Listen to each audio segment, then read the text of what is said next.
Hey guys, welcome to the Sports Stance Podcast with Greg and James. I'm the second part, and with me, as always, he has a real chance to be the Colts starting quarterback next week. It's Greg Cowan, everybody. What's happening, baby? Getting the arm loose, getting it loose. Pagano gave me the call. He was like, hey, you looked great on the 49ers this past weekend.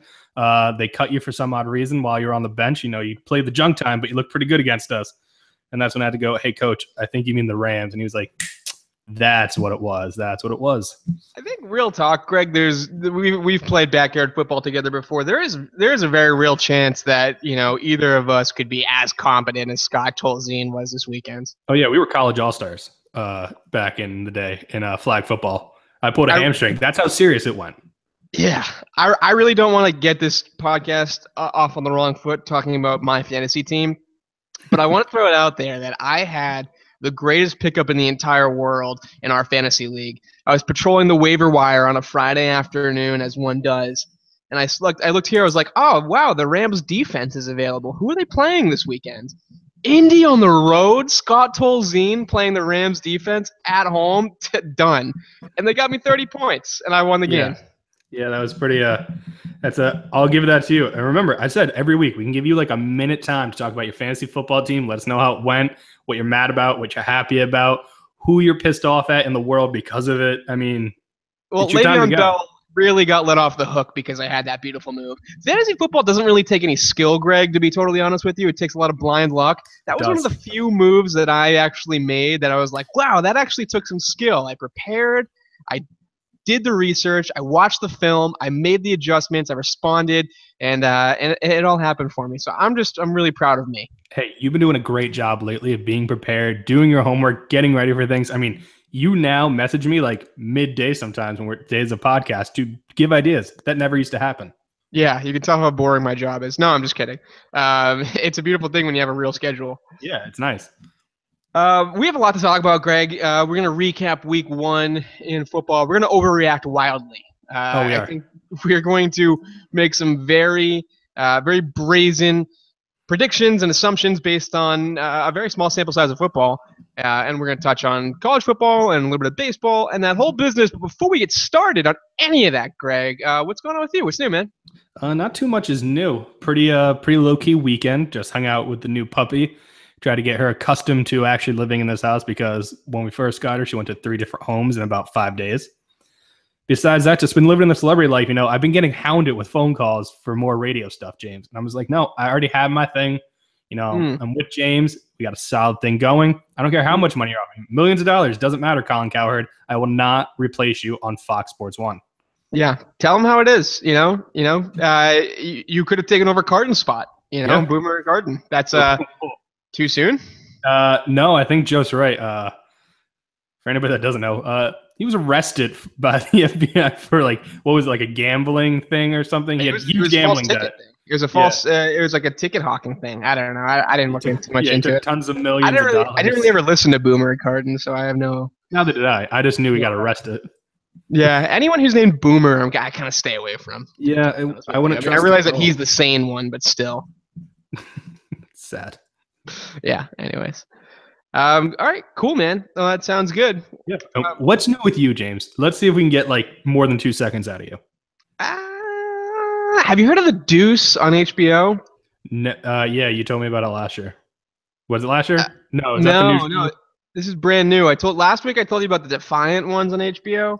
This week is there's a new show called The Deuce, and it's about New York City in the 70s and crime and prostitution and all this other kind of cool stuff, and it's made by the guys who make The Wire. So I'm digging into that tonight. I'm sinking my teeth right into a big old deuce. So I think instead of asking you how your week's been and everything and what's new with you, I should say, hey James, just forget what's new with you. What new show are you watching and recommending for our listeners?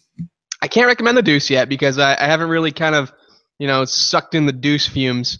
But by saying you're going to go drop down on that couch and watch a big fat deuce, exactly. You're already kind of plugging in that recommendation and getting it in people's minds. Check it out. Sports Stance, people, watch it with me, and let's reconvene next week and talk about it. The pilot of the episode of The Deuce is on HBO. Tweet James at Sports Stance today. Let's get him using that Twitter again. Yeah, not much. Not much else is going on with me, so that kind of covers it all. Let's dive right into it. People want to hear about the NFL because nobody can get enough of it. Let's get into it. The best part about week 1 is overreacting, and that's where we're going today, Greg. We want to give to you, as a Sports Stance listening audience, our top 3 overreactions each, right? So we're each going to give 3 overreactions. We might have the same for all we know. I have a feeling I know some of yours. I have a feeling you don't know any of mine. I tried to go curveball with mine, but I some of them I actually do believe a little bit, which shows you how much you actually do overreact after week 1. That's true. And some of them are a little fun. All right, who wants to go first? Do you want to go first or you want me to go first? You know what? You go first. It was your idea. You go first. Okay. My first overreaction, this is the freshest one that I have so far, just because of when it happened. First overreaction, Sam Bradford's going to win MVP. Oh, yeah, okay. That is a big overreaction. Sam Bradford, last night against the Saints defense, went 27 of 32 for 346 yards, touchdowns. And you know, he did have a couple caveats here about this overreaction, Greg. He played against the Saints defense, which is one of the worst in the entire league and has been for years. And then he also had a really great contribution from that Cook kid, that running back that I mentioned last week, as someone to to keep an eye out for. Pretty good opening night. Cook had a great game too. He had over 100 yards rushing. But Bradford was really impressive. He was like legitimately really impressive. He had over 10 yards per reception. He had he had really great chemistry with Diggs. I'm blanking on his first name. Stefon Diggs. Stefon Diggs. He had really great chemistry with them. And a couple of the passes that he was throwing really just kind of thread the needle. A sneaky stat that no one really talks about, because last year he had one of the highest completion percentages in league history, while at the same time, 71.6. I saw earlier. Yep. While at the same time, he was second to last in the league in yards per reception. So everyone was like shitting on him for being just really a dink and dunker. But on passes over 20 yards in the air, he had the highest completion percentage. And last night, he had quite a few of them. He was really pushing the ball. So if the Vikings win the NFC North, which is a big stretch, I mean, obviously the Packers are very good, and the Bears looked friskier than we thought they would. Yeah, they did. But if the Vikings are in spitting distance and Sam Bradford keeps up these kinds of numbers, especially compared to the horrible quarterback play for the rest of the league, Sam Bradford wins MVP. There we go. It's a big overreaction, but I like it. I like where your head's at in week 1. I'm really trusting it. It's going to be a good year, I think. Yeah, this is the funny one that I was talking about, the non-actual real one. So I just want people to. Hey, you never know. Hey, I might have to stop calling him Noodle Arm Bradford because he dropped some nice throws in there last night. Yeah, no, seriously, Sam Bradford. Now I'll also give one more caveat, which is because he did it last year as well when he first got into the Vikings. He had a big-time 17-14 win over the Packers last year, completing 22 of 31 passes for 286 yards and 2 touchdowns in his first start with the Vikings. So I'm going to go ahead and throw it out there that he's kind of shown this before. He has a big old coming out party at the beginning of the season or his first game with the Vikings, and kind of comes crashing down to earth. But I believe in you, Sammy. Yeah, only person that's not rooting for Sam Bradford right now, Teddy Bridgewater. Probably the only person I'm rooting for him. All right, so my first overreaction of the NFL season, James, you're going to like this one because it was part of our preview that you mentioned this person as who the fuck is that guy? Vance Joseph for NFL Coach of the Year. I'm saying after week 1. Calling that timeout right at the end of the game, beautiful timing. Guy made it, had all the confidence in the world. He hits it, and he's like, wait, I got to do that again. Gets a little shaken. Team blocks the next kick. I mean, you can't get better coaching than that, James. I mean, it was just genius. He's trusting Trevor Siemian. He's making the right moves of not playing Brock Osweiler. That alone should show you that he deserves to be Coach of the Year by not playing Brock Osweiler and putting the Brockett ship in motion. Vance Joseph, NFL Coach of the Year. I don't think that gives him Coach of the Year, I got to be honest with you. To not play Brock Osweiler. if you can win with Trevor Siemian as your starting quarterback, you deserve NFL Coach of the Year. Yeah. I mean, if the Colts get one win with Tolzien as their quarterback, Chuck Pagano, NFL Coach of the Year, off the hot seat. Yeah, very true. All right, well, that's not a bad one. I will accept this because Vance Joseph ushered in our actual highlight of last night's Broncos game, which is our boy Sergio Dip. Do you see this guy? Yes, so bad. Oh, we love Sergio. Can you drop that? Can you drop an audio of that into this little spot? I can if you give me a second. You can give a little background of it, just if you want. But okay, so ESPN always has these weird double headers to begin the year. It has something to do with the fact that the Monday night, there's no Monday night game at the very end of the season. So, but ESPN paid all this money for the Monday night games, so they need to have like a double header to begin the season in order to fulfill the contract. But ESPN does not have multiple, game crews. They only have one game a week. Why would they have multiple game crews? So they have to kind of break out the reserves, especially for the 10:30 game. That's going to get 0 eyeballs. So they, at the beginning of the broadcast, they brought out gem, Sergio Dip, who is a Mexican journalist. Everybody thought Rex Ryan was going to be the worst thing last night. They were wrong. Yeah. And do you have it pulled up? I do. Are you ready for this? Yeah, this is amazing. This is. All right, here we go. Sergio Dip making his weird talk. With you guys. Here on the field, from up close, just watching Coach Vance Joseph. From here, you watch him now on the screen. This diversity in his background is helping him a lot tonight. Quarterback at Colorado, defensive back in the NFL. And here he is, having the time of his life. Having the time of his life. You know what? Credit where credit's due. That guy brought the energy.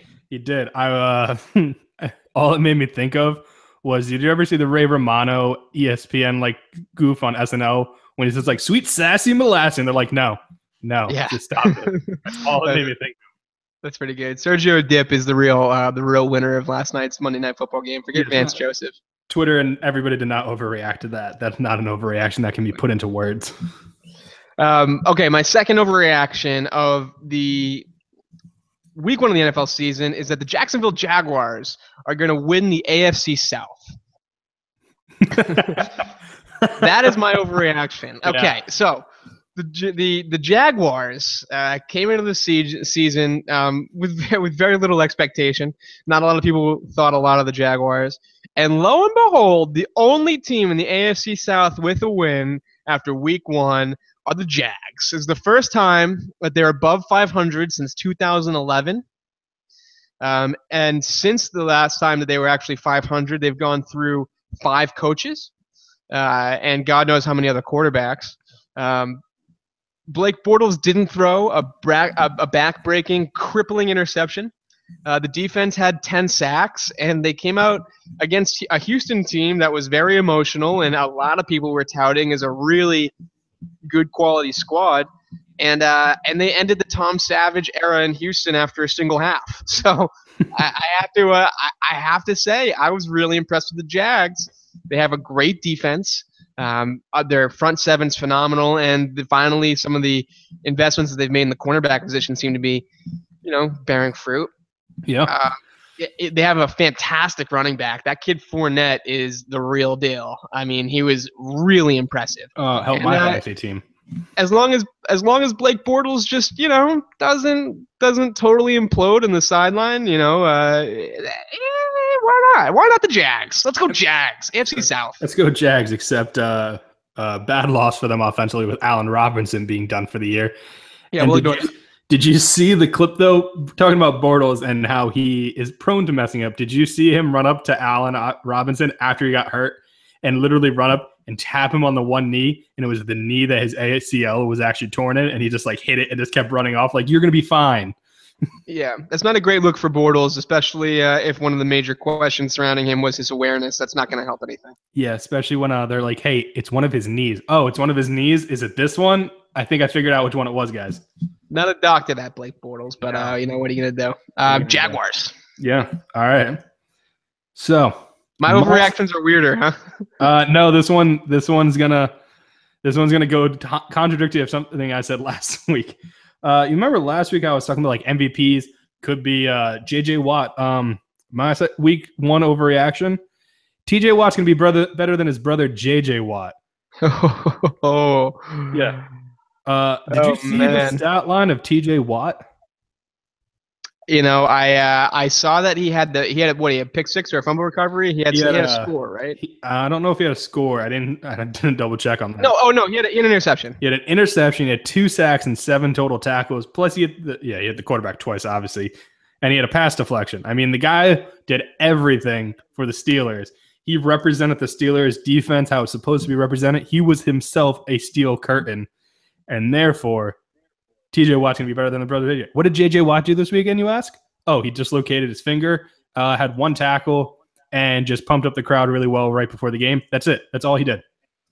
Didn't the bone like burst through JJ Watt's skin or something like that? I don't know. I hope not, because that would, if it did, I did not see a photo of it, and that is disappointing, because I feel like at 3 a.m, he should be tweeting that out to people, being like, still going to play.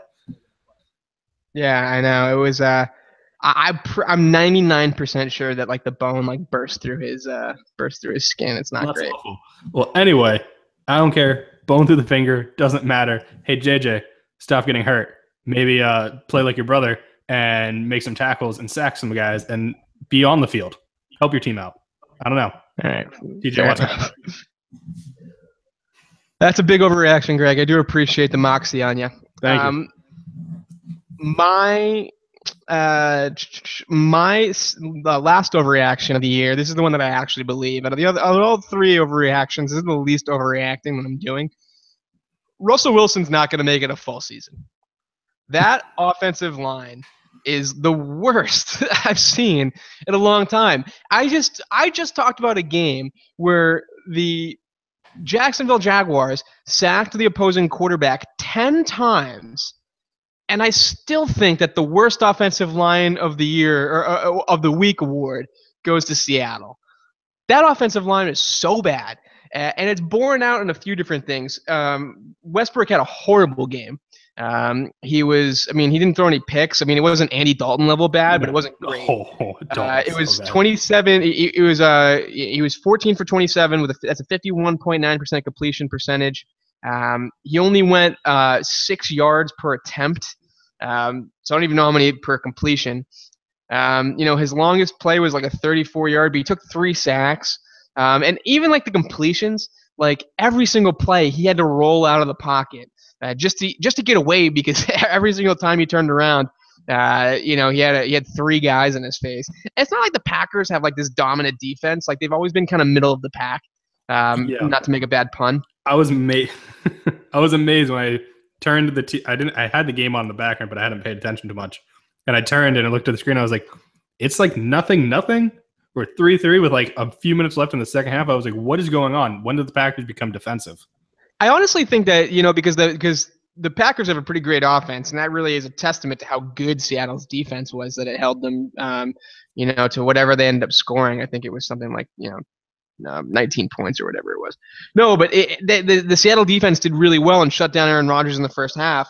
But I honestly think that the offensive line cost them that game, because then you look at the rushing statistics and total rush yards was like under 100. It was 90 rush yards total for all these guys. Yes. Eddie Lacy had 5 attempts for 3 yards. Russell Wilson had the most yards of any running back, and that's because he had a 29-yard scramble, because he was getting constantly chased. He had to roll out of the pocket and ripped off a 29-yard scramble. I don't think that Russell Wilson has a ton of history with injuries, but he's had to play into the postseason multiple times. He's lost a decent amount of weight, and I usually that's a good thing, but when he's getting hit as much as he is, I honestly think that he's not going to last the entire year. Yeah, I don't think he's going to actually last the entire year. This will probably be the first time in a while that he will get hit and not get back up one of these times, because that man is literally on the run every single play. I don't think he has a second to even think. He just has to literally drop back, take 2 steps. He instead of doing a 3-step drop, he literally has to do a 1.5 step drop and try to get it out, or somebody's going to be hitting him. Right. Yeah, that was tough to watch. I'm going to be totally honest with you. Yeah, probably. Was it tougher to watch that, or is it tougher to watch the fact that Alex Smith just like completely destroyed your secondary? All right. No? Okay. I was hoping I'd get a reaction more angry than that right away. But I'll get to my third overreaction. I'm so not worried about the Patriots. It's like not even funny. Yeah. Well, I was actually expecting one of your overreactions to be the Patriots are done after week 1. But since, you didn't take it, luckily I get to. Overreaction. Tom Brady's over the hill. Oh, my God. Good. You know what? Good. I want you to worry about the Patriots. He can't do it anymore. He looked awful in that game on Thursday. Granted, maybe his mind, clock, and body was like, wait, we play on Sundays, I thought. Why are we playing on Thursdays? I am not ready for this. Because he's old. He's 40. He can't do it anymore. He doesn't have the long hair. Bring long hair Brady back, I might get concerned. Let him grow it out a little bit. And everybody's like, hey, Pitts Brady. Pitts Brady's going to be coming back out, going 15-1 now. Well, you're supposed to go 16-0. Chiefs weren't supposed to give you any type of issues. Brady looked awful. Couldn't hit Gronk to save his life. Brandon Cooks, he had some big throws to him. He had one big throw, missed a few of them. Basically tried to dink and dunk. Nothing. He was letting his guys get concussions all over the field. I mean, it was just awful. Terrible quarterbacking by a guy who's supposed to be amazing. So, yeah, overreaction. Tom Brady's over the hill. He's done. Patriots are done. They're going to go like 8-8, and the Bills are going to win the division. That was a bad game. There's no doubt about that. That was an ugly, ugly game. And I could not be less worried about the Patriots. Yeah, that's my fake overreaction of the week, in case people are wondering. I'm still pretty terrified. I could not be less worried about the Patriots if I tried, to be totally honest with you. Like, that was – I love the Patriots lost that game. I love it. Give me a loss. It was really between going with Brady's over the hill or Belichick's on the hot seat. You know what happened this week? ESPN downgraded the Patriots from the number 1 to the number 4 spot on their power rankings. Good.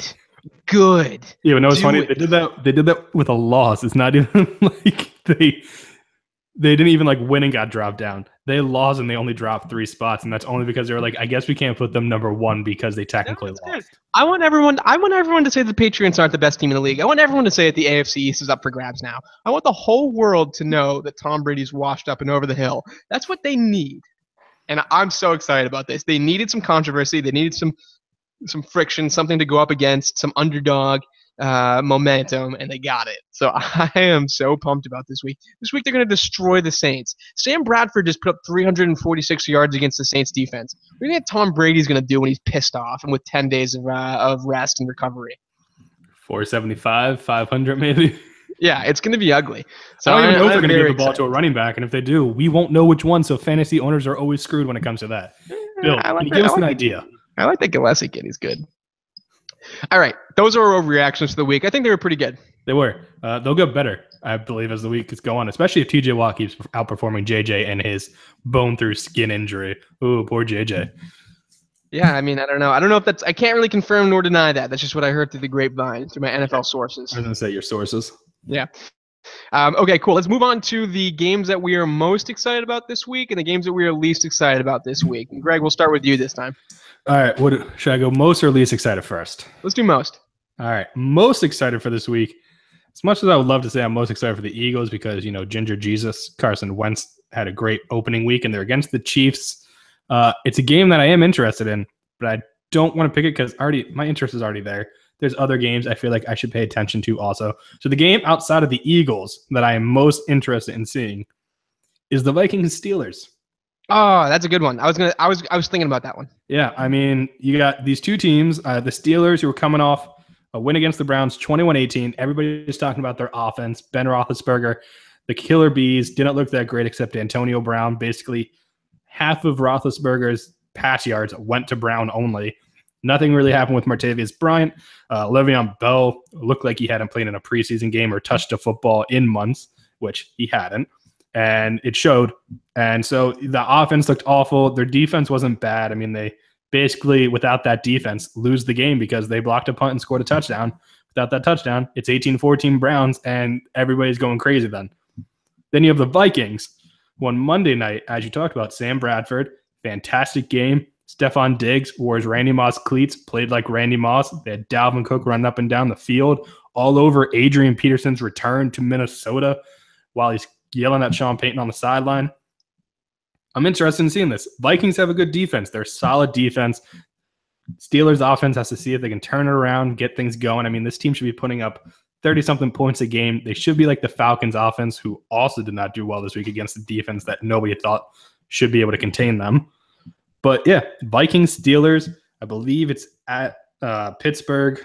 So that'll make it even more interesting, depending on, what the weather's doing. I like outside games. I don't want that inside stuff. I want these two teams with tough defenses going hard at each other outside, maybe get some rain. Who knows? But that's the game I'm most interested in outside of my, hometown team. The other point that I was going to make about that game too that I really like is it's a good uniform game. Like I like the uniforms. It's the purple versus the yellow or gold or whatever you want to call it. The black and gold, yeah. That's a good I don't know. It's just like classic NFL uniforms going at each other. I really like that. Don't give me the color rush. Keep it simple. No, I mean, this is good. That's a good pick. So yeah, you mentioned the Eagles and Chiefs is a really good game, and I'm going to try to pick something that we haven't talked too much about. Eagles and Chiefs is a good one. I think Eagles and Chiefs is a really good one to keep an eye out for. Obviously, Pats and Saints, we like that one. Packers at Falcons, that's a really good game. I think that I told you that Green Bay is the most boring good team I can possibly think of, and I still hold on to that. That was a tough game to watch, that Green Bay Seattle game. And I just every single game that Green Bay's in, I'm like, oh, this is gonna be a great game, and it's boring. So that I'm not gonna say that game because it's a boring game. I'm actually excited to watch the Browns-Ravens game. Now, it's crazy to say that I'm most excited about that because that's not true. I mean, I think that the three games that I picked plus that Vikings-Steelers game are probably gonna be better games. But from a narrative standpoint, the Browns were very close to winning that game against the Steelers. The Steelers kind of pulled away at some point, but the Browns started off with that blocked punt that honestly, if that play goes 100 times, 99 times out of 100, that's a safety. Yep. But that ball just kind of curved just so. So it's a touchdown for the Steelers. And they lost by 5 points. So, turn that into a 2-point thing, and this game's a lot more interesting. I really liked what I saw out of Kaiser. Yeah, it looked pretty good. Crowell didn't even have that great a game. He was more impactful in the passing game than he was in the rushing game. But Crowell's a legitimate, weapon. And their defense is pretty good. They shut down Le'Veon Bell, for Christ's sake. I mean, that's pretty solid. Roethlisberger threw a pick. I mean, part of that has to be early season rust a little bit, but at the same time, it's a frisky Browns team going against a Ravens team that won pretty handily last week. But I like that interdivisional. Interdivision, rivalry there. Yeah. It's the first time that I'm actually kind of excited to see what the Browns can do. Like if they can be frisky against two straight divisional opponents. I think that that the fan base has something to look forward to. Again, It's not the best game of the week. Let's throw that out there. That belongs to Vikings Steelers, Pats Saints, Eagles Chiefs, Packers Falcons. The whole thing. You could even throw Cowboys Broncos in there. I wouldn't be mad at you. But in terms of sheer storylines, I like Browns Ravens. That's a good choice. I like that one. You're right. Kaiser did show some moxie in that game. I liked what he was doing, especially for a rookie quarterback first start against the Steelers. It's one of those teams that you just probably grew up watching how dominant they were. So I actually like that pick. Dog Pound's got to be happy with what they saw that first week.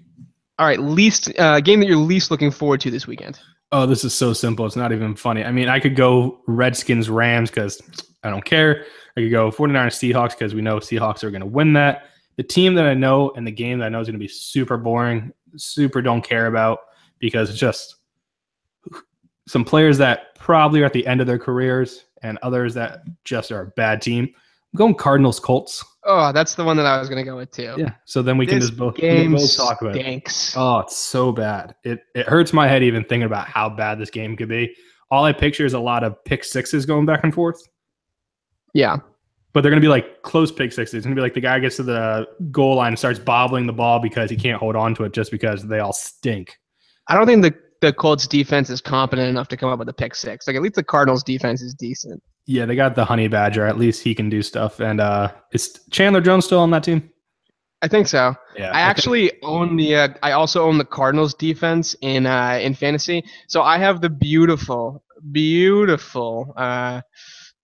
privilege of playing 2 weeks in a row playing the defense that is going up against the Colts offense, and I think looking that's the forward plan. to it. Whoever, if there's a defense available playing the Colts, pick it up. That's our fantasy advice for the week. If you're facing the Colts and you have that defense, pick them up if they're on your waiver wires. We should throw that in every week. I can give a little fantasy advice. Yeah, if I can put out a defense 2 weeks in a row that's going up against the Colts offense, I know I'm in good shape.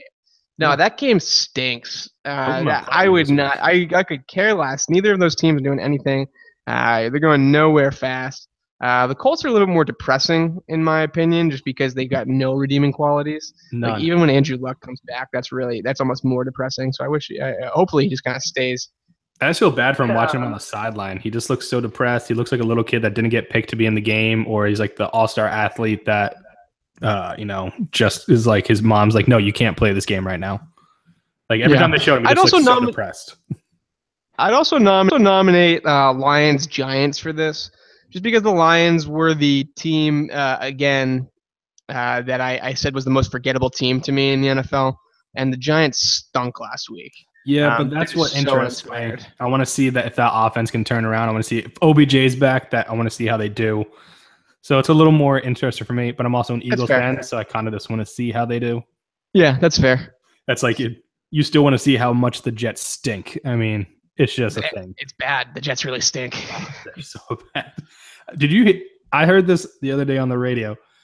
McGowan, the quarterback for the Jets, gets paid like $150,000 every time he starts a game for the Jets this year, and it's like the highest ever per game playing like bonus you can get in history. I didn't hear that, but that's a super Jet stat. I'm like, that's really sad. Like, hey, you're still actually starting for us. We'll give you a few $100,000 because we stink. Yeah, they're horrible. All right, anything else you want to touch on the NFL before we move on, Greg? No, I mean, Sergio, I hope we get to see more of you. That's really about it. R.I.P. if he's done. All right, cool. Let's get into you want to talk about college football this weekend? Yeah, we're going to do some college football. Then we'll get into some baseball. We don't have guest picks this week, so it was on me. You can deal with a shorter episode, people. Yeah. Just fucking deal with it. We might not have guest picks every week. I mean, I got a life. I can't contact people all the time and get all these guests. They want all this airtime, and I don't want to give it to them. I want to hear me and James talk. All right, so college football. So big stuff happening in college football. The past few weeks have given us nothing but top 10 matches. First week we had FSU, we had FSU and Alabama going off against each other, 1 versus 3. Last week we got number 2 Ohio State versus number 5 Oklahoma, and boy did it pay off most way through the game. It was super close halfway through the game. Scores tied going at half. Low scoring game, it seemed. You were like, all right, this is what we came for. Ohio State has a strong defensive front. Oklahoma, their offense is just being kept down. Baker Mayfield, you got to see what he can do. He's going to make some plays. He's going to make plays. Second half goes, and Oklahoma just takes off. And it's kind of a revenge game. Oklahoma won. They won big. And it's a revenge game from last year when Ohio State went into Boomer Sooner land and took down Oklahoma. And so all we heard all week was Oklahoma wants revenge. They got it. And Baker Mayfield then decided to go plant the Oklahoma flag in the center of the field.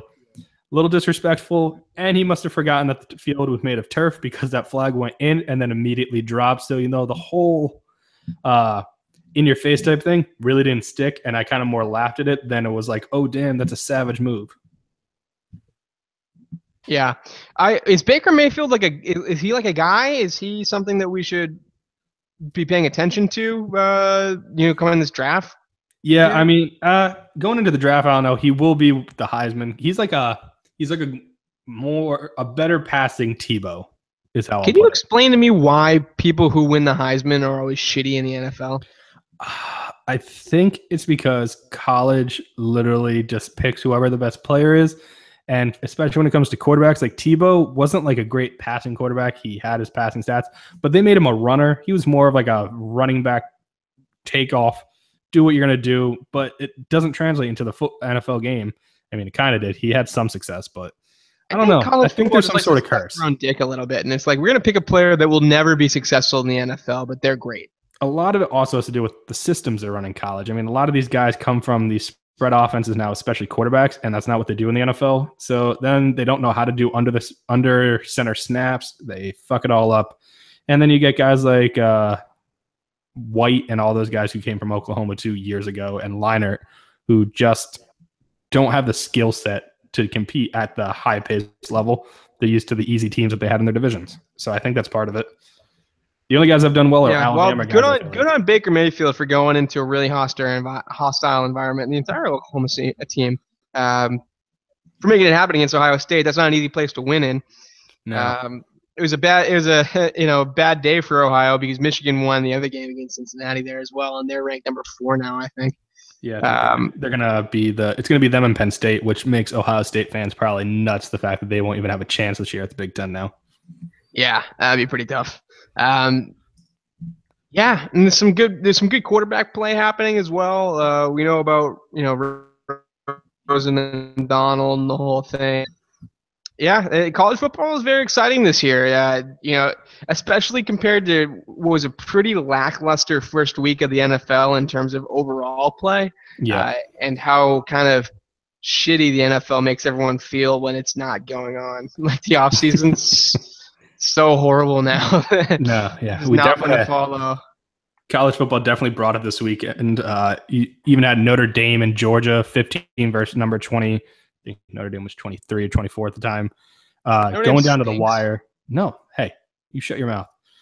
It came down to the wire, 20-19. It came down to like a strip sack in the final drive. Of course, Notre Dame messed it all up and made me sad. But even better, we got Brian Kelly at the end in his press conference getting super pissed off at a female reporter because she said, hey, last year you guys sucked in one possession games. It seems to be continuing. You going to do something about that? And he was just like, I don't get the question. And she's like, are you going to get better at one possession games? He goes, we're just going to play the game. All right. That's all we're going to do. I'm going to prepare. I'm going to coach. I'm going to do what I do. And that's it. And then he's like, is that it? Did I answer your question? She's like, not really. He goes, fine. That's it. And he just walked off. It's fantastic. Yeah, he was hyper rude to her. I saw that. I saw that clip. He stinks. Notre Dame stinks. Everyone stinks there. Hey, speaking of stinks, did you see the Mississippi State Louisiana Tech play the second and goal from like their 5-yard line? Yeah, and then turned into a third and 98. Yeah, like third and yeah, whatever it was.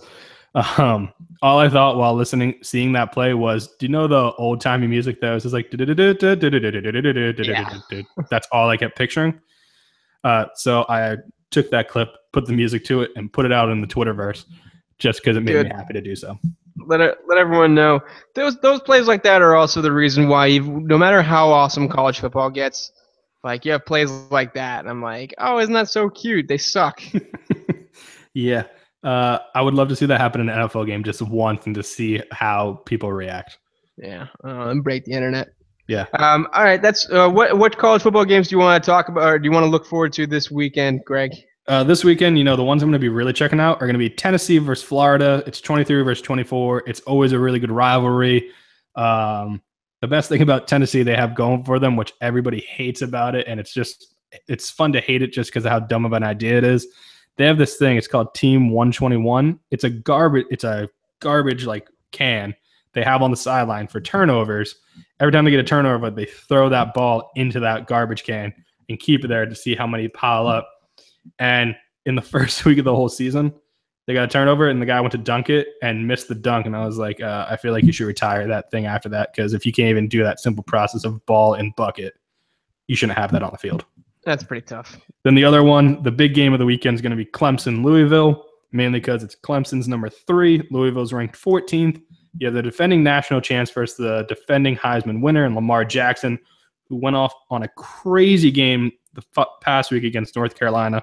He scored 6 touchdowns.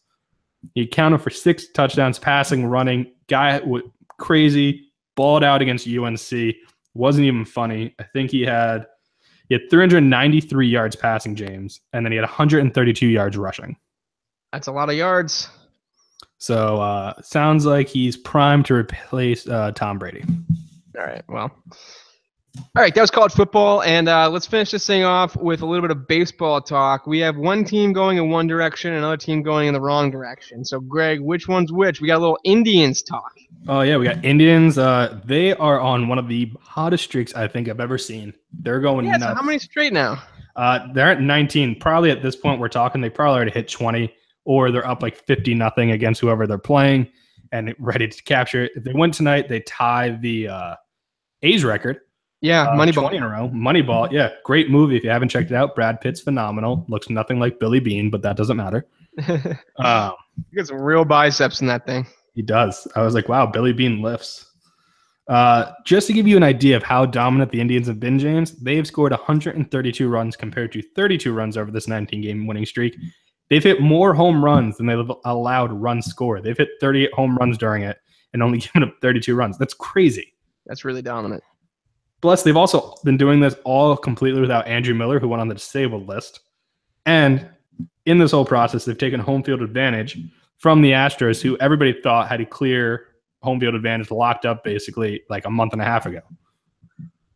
Yeah, and all of that's very impressive, and everyone's a pretty stark contrast to what's going on in LA right now. Yeah, I mean, the Dodgers have been awful. They're basically the Jets of the NFL right now, where they just stink. And you wouldn't even know it if you weren't a baseball follower. If you looked at records, you'd think everything's fine and dandy because they're 92 and 52 or something like that right now. When the streak started, though, they were 91 and 37. They have lost 15 of their last 16 games, 11 straight. And even Clayton Kershaw coming back from disabled list, all of that, can't do anything to stop it. I mean, he gave 4 earned runs in his last game. It's just bad, James. It's just bad. But they still have a 9-game lead on the Diamondbacks, who just went on a 13-game win streak themselves. So here's the thing for me, right? So, Cleveland looks unstoppable, and the Dodgers can't buy a win. Tell me how that matters once the playoffs actually start. In my opinion, and this is a kind of opinion that's been backed up recently in recent years, it doesn't matter how dominant you get in the regular season. It's just a matter of peaking at the right time. Yep. Like, you could even make an argument that the Indians are peaking at the wrong time, like right before you're supposed to start peaking. Like, if this whole run of dominance had happened like 3 weeks later, we'd be talking about an all-time team right now. But it always happens in baseball. The best teams do not win. That's just not what happens. The exception is like last year's Cubs, and that's really all that. The only exception in recent memory is last year's Cubs. But for the most part, it's just whoever gets hot. It's whether it's Kansas City or San Francisco or any of these other teams that just kind of like ride a really good, 3 weeks of baseball to a World Series win. So I'm not as scared of it. Even as a Red Sox fan, I'm not even all that scared of the Indians because, to be honest with you, because what happens if we get hot? What happens if Chris Sale, really fucking turns it on and Mookie Betts and Xander Bogaerts both remember how to hit? Yeah, and all of a sudden it all happens for us like right at the right time, David Price comes back and maybe learns how to actually pitch in the playoffs. Right. So honestly, it's really great that the Indians are doing this, and it gives them a nice storyline, especially right when baseball's kind of winding down and people are kind of settling back into football. But it doesn't matter. It's just you get to the playoffs and then just see what happens. I think that's what baseball's come down to now. Yeah, it's almost like hockey. Yeah, and see, this is why we're perfect. I give all the stats and everything with what's going on in baseball, and you come on and just crap all over and go, well, it doesn't matter because baseball, this and that, and all that. And it works because then people get both sides. So we got the people that care about the stats in there. They're like, oh, that's a great stat. Then we have the people who are like, I don't give a shit about the stats. Streaks don't matter. Baseball is a fool's game. Everybody makes the playoffs. Whoopee! Not everybody makes the playoffs. It's really difficult to make the playoffs. I think that's a huge skill is making the playoffs. But making the playoffs and winning a World Series are two totally different animals. I really think it is. I think in the baseball playoffs, you want to ride a hot pitcher and a couple of really streaky batters. The same way in the NHL, you want to get to the playoffs and ride a hot goalie. You know what I mean? It's the same basic concept. But, so I don't know. A great point. It's all about that streaking at the right time. We've seen it before. in past years, even with the Red Sox making the playoffs. They just hit that groove at the right time. Everything clicks. And yeah, I mean, especially when you look at the Dodgers, they're still 91-52. Clearly, they're doing something right the majority of the time. And if you they want to had talk 2 about, win streaks of 10-plus games. If you want to talk about that last team that won this many games, the A's, they didn't even make it to the ALCS. So, like, what are you going to do, you know? I mean, so we'll look at it. You have the Mariners years ago who had like 120-something wins. I mean, you've had these teams who are dominant during the regular season, and everything goes out the window. Everything resets to everybody's 0-0. Yeah. I don't want to take anything away from the Indians because the Indians do have looked good pretty much all season, and obviously they came off of a pretty devastating loss last year. But I think that we all kind of knew they were going to be back. I don't think anyone knew they were going to be this good. So I don't want to take anything away. Like, they're a very serious World Series contender, but I'm not as scared about a 19. Like, if there was a football team that went like 12-0 or whatever, or won like their last 12 games, I'd be way more like, whoa, what the fuck's going on here, than like a baseball team winning 19 in a row, which is arguably harder. A baseball team winning 19 in a row realistically is more like a football team winning like 20 in a row. Yeah, but, I mean, again, it's a lot of luck, a lot of, pitching that night. The pitcher has to be, wheeling, dealing, and that's what they've gotten. They've gotten their 3 best pitchers to do well, and their other 2 pitchers have also done well. And they've done this all again without Andrew Miller, who's their best reliever. So the fact they've done that just makes it even all the more impressive, because up until this 19-game win streak, they were basically just doing what the Red Sox are doing, keeping like neck and neck with each other, playing for that home field advantage in that 2-3 series. Now they position themselves to face who's over the wild card. But again, you never know the matchups.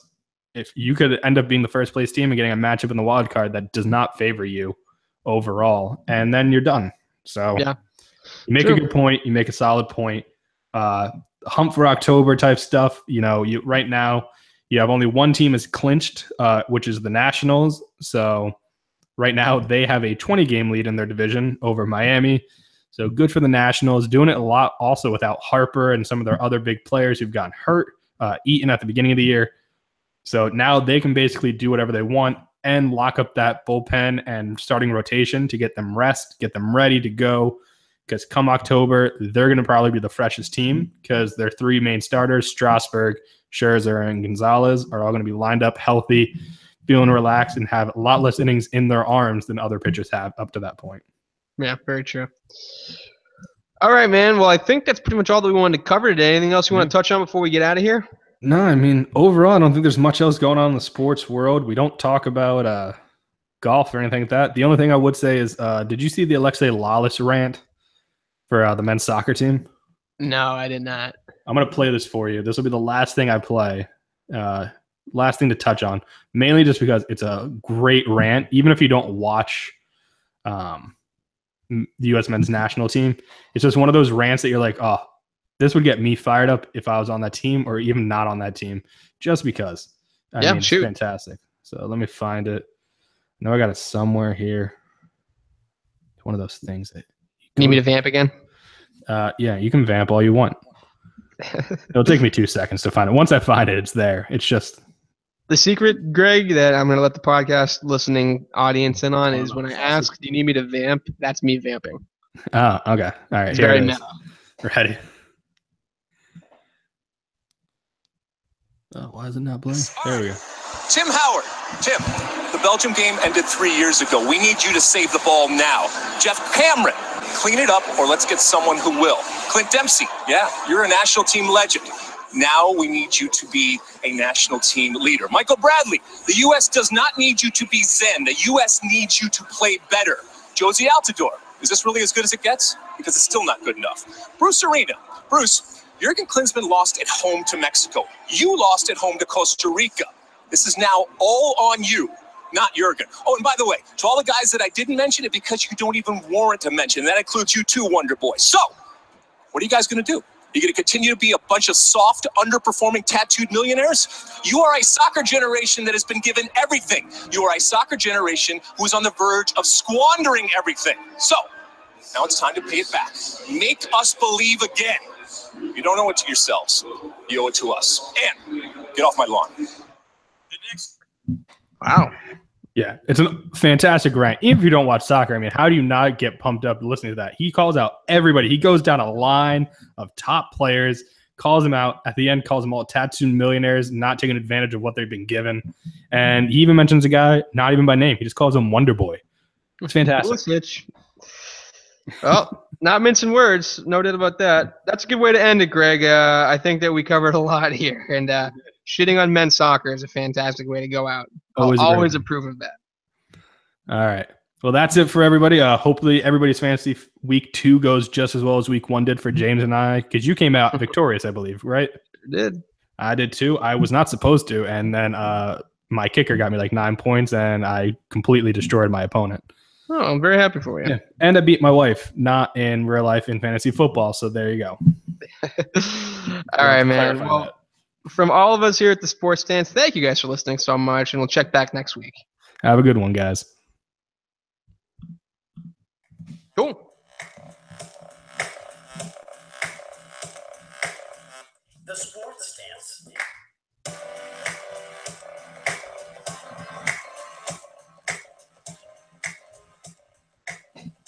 All right, cool.